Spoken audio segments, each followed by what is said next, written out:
anything not in the context of a financial plan is just not going to work for the long term.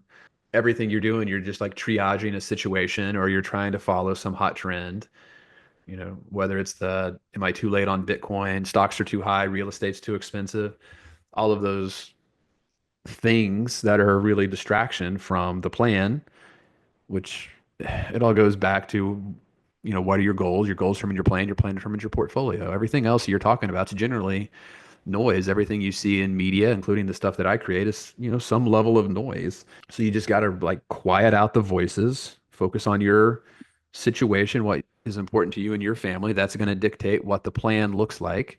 And then that plan is going to ultimately, to some extent, tell you how to allocate assets.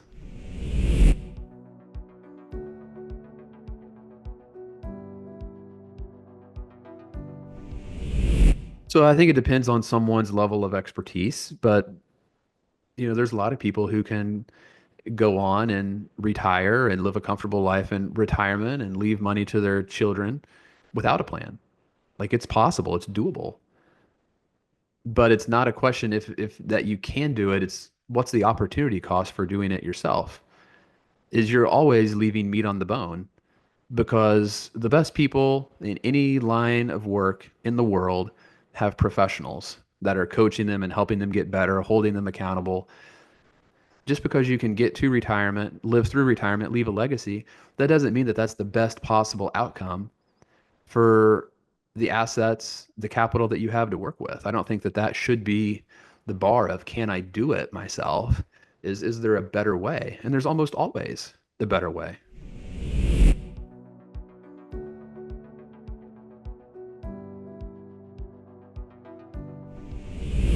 Yeah, I think there's a What? couple of reasons why, right? They may not want to pay for it. After all, I can buy the S&P 500. I don't need a financial advisor to tell me to pay to buy the S&P 500. I don't want someone telling me what I can't do. And I think that's, just like anything in life, whether it's working out, getting healthy, right? You have to look at those things as an investment. It's not an expense, it's an investment. If you believe that someone who is great at their job can provide you with a better outcome. And I'm a huge believer that you invest in people who can get you better outcomes than you otherwise would able to be capable of doing yourself. Even myself as a financial planner, I'm really not capable of managing my own money because there's an emotional connection to my money that I have. I'm not emotionally attached to other people's money because I can say, all right, here's their goals, here's the plan, here's the portfolio. But even for me, I need somebody between me and my investments because of my own human behavior, because human behavior is a failed investor. And there's all sorts of reasons why people don't get the financial planner at 42.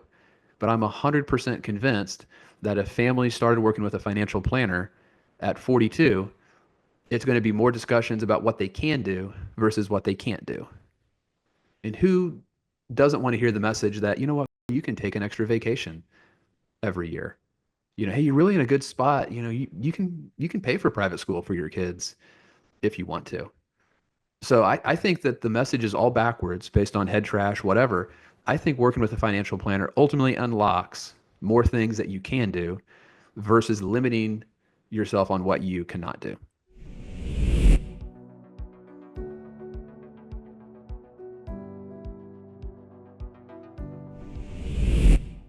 100%.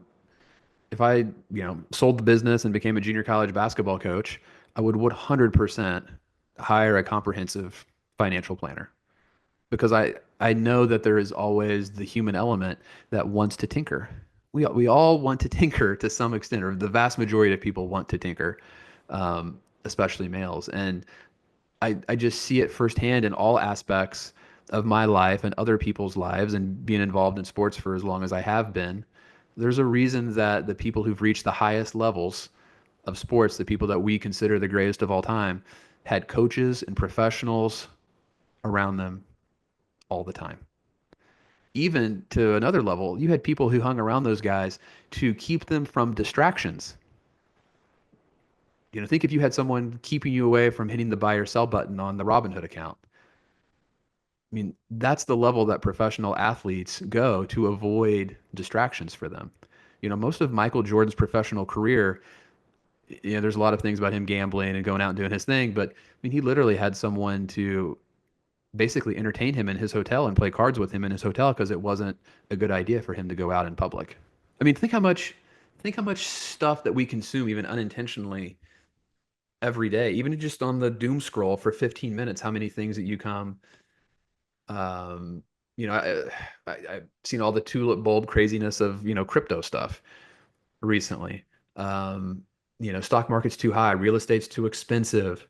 All of those things you get subconsciously subjected to. You don't think they weigh on you, but you do that every day for 365 days a year for 15 minutes.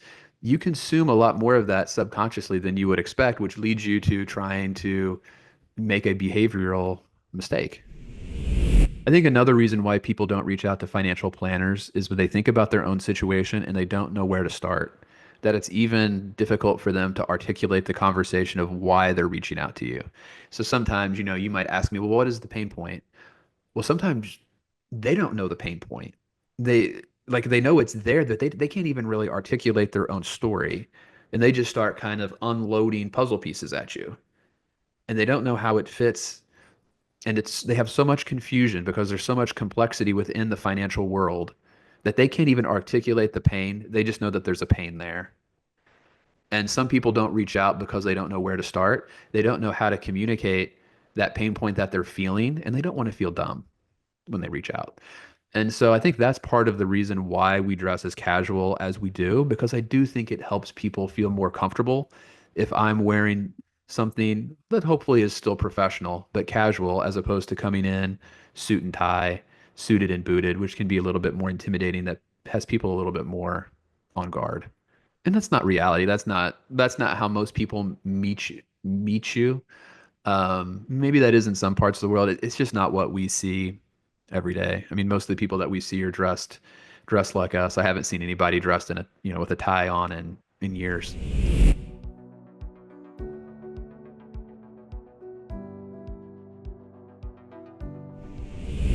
Once people go through the process and they have the overwhelming sense of relief that they've been heard and there's someone that can help them articulate a vision that they couldn't articulate for themselves, and they have this sort of clarity about what the future could be. It's kind of like, the fog is starting to roll away from the bridge, and they have a glimpse of what the future could be. They know they're in the right place, and they can't imagine a life without working with Know My Plan.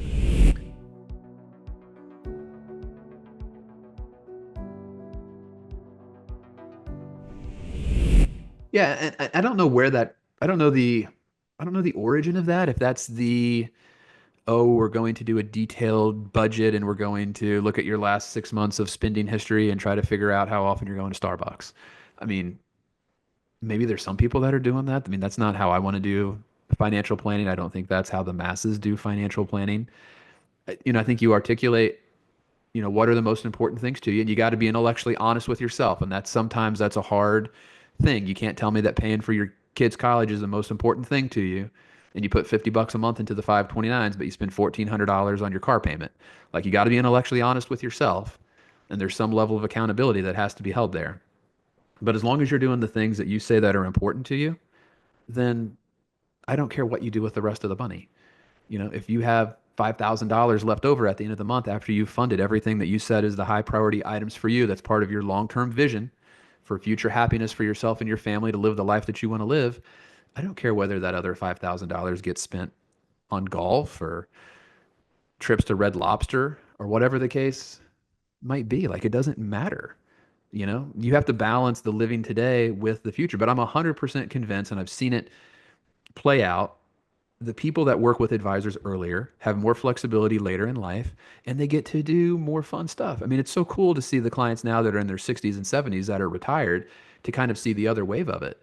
The people that started earlier are getting to do all of the things that they would ever want for themselves, for their kids, for their grandkids. They're taking their grandkids to Disney. They're living their best possible life, literally checking bucket list items off every quarter. But You have here's the the other question. people who waited too late. They still got to retire. They're still getting by, but their bucket list stuff's not getting done. And the ironic thing is the people that start earlier actually put less raw dollars into their investment plan than people who start late.